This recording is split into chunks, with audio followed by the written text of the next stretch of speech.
The grand ballroom of the Westmore Hotel shimmered with opulence, its chandeliers casting a warm, golden glow over the sea of designer gowns and tailored tuxedos. Yet beneath the elegance, a heavy tension hung in the air as James Blackwood, the 38-year-old CEO of Blackwood Technologies, stood rigidly at the edge of the dance floor, a champagne flute trembling slightly in his grip. The annual Blackwood Foundation Spring Gala's traditional first waltz, the same waltz his father had danced for 40 years, loomed before him, and his refusal to participate had turned the room into a whispered battleground. The city's most eligible socialites, their eyes gleaming with hope, approach him one by one, only to be met with a polite but firm shake of his head. Each rejection stung the air with their indignant murmurs, their jeweled hands fluttering in disbelief. "And James, this is ridiculous," hissed Vivian Westmore, the gala chair and his father's oldest friend, her voice laced with exasperation. Her elegant silver hair gleamed under the lights, but her eyes burned with disapproval. "The Blackwood Foundation Gala has opened with this waltz for 40 years. Your father never missed it, and neither should you." James met her gaze, his voice low and strained, heavy with the weight of memories he couldn't voice. "Times change, Vivian. The foundation will survive without me making a spectacle of myself tonight." The truth gnawed at him, a silent wound he buried deep. He hadn't danced since Sarah's death 3 years ago.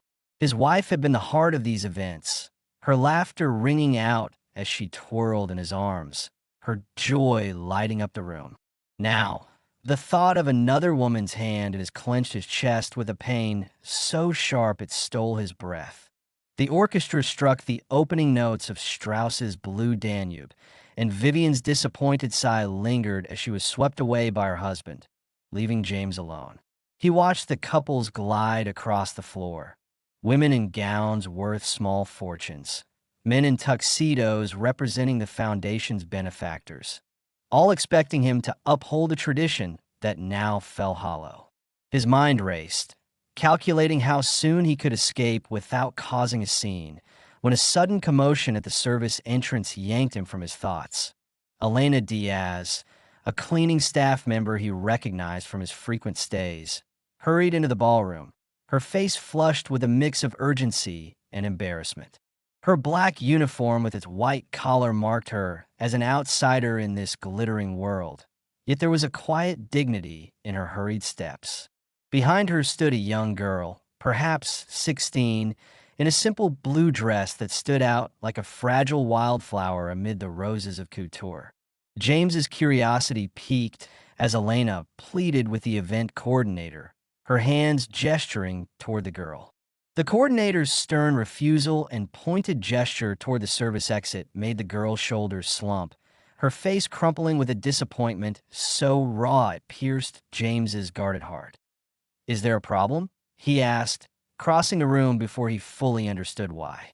The coordinator's expression shifted to a forced smile. "Mr. Blackwood, just a small staff issue we're resolving." Elena looked up, recognition and surprise flickering in her dark eyes. She'd cleaned his penthouse suite countless times, her efficiency a quiet constant, their exchanges limited to polite nods. "Mr. Blackwood," she stammered, her accent thick with nerves, "I'm so sorry for the interruption. My daughter's school dance was canceled. A pipe burst at the gymnasium. She was so disappointed. I thought she could just peek at the gala, see the beautiful dresses for a moment. I didn't think anyone would mind." The girl whispered, "Mom, it's okay. Let's go," her voice trembling with mortification. James studied them. Elena, with her protective hand on her daughter's shoulder, and the girl, Sophia, her eyes fixed on the floor. Something shifted inside him, a crack in the armor he'd built around his grief.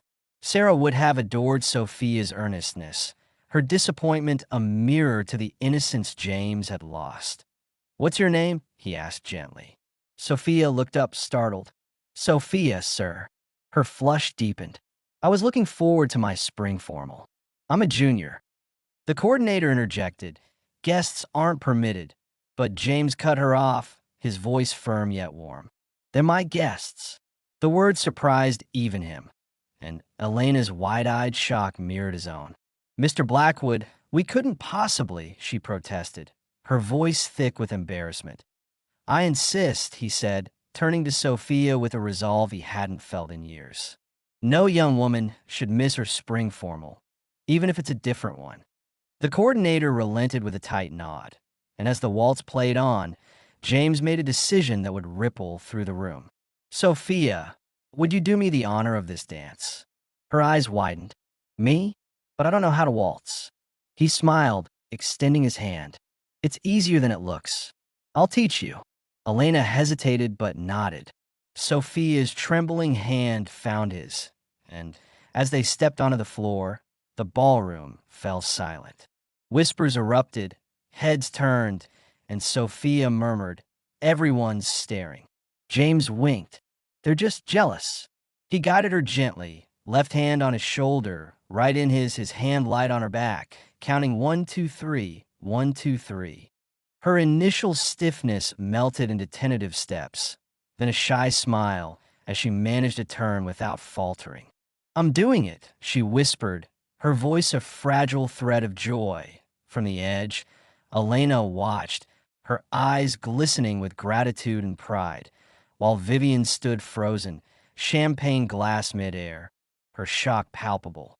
James felt a warmth he hadn't known in years. Sarah's laughter seemed to echo, urging him on. As the waltz ended, he escorted Sophia back, her giggle lightening his heart. "Thank you, Mr. Blackwood. That was the best almost spring formal ever. Would you both join me for dinner?" he asked impulsively. Elena protested. "We're not dressed," but James insisted, arranging with her supervisor. As they sat at the head table, Sophia's animated talk of engineering dreams and Elena's quiet pride filled the space where boredom once reigned. When Vivian approached, James introduced them, noting Elena's decade of unseen dedication. Elena's goal of a housekeeping service with fair wages struck him deeply, a reminder of Sarah's own roots. The final dance with Elena was a quiet revelation, her grace a contrast to her humble role, her gratitude a balm to his soul. 6 months later, the Blackwood Foundation launched a scholarship program, with Sophia as its first recipient and a business incubator, funding Diaz professional cleaning services. At the next gala, as James danced with Elena, no longer in a cleaner's uniform, Boston's elite masked their surprise with polite smiles, while James knew he'd found connections far richer than those of boardrooms or clubs.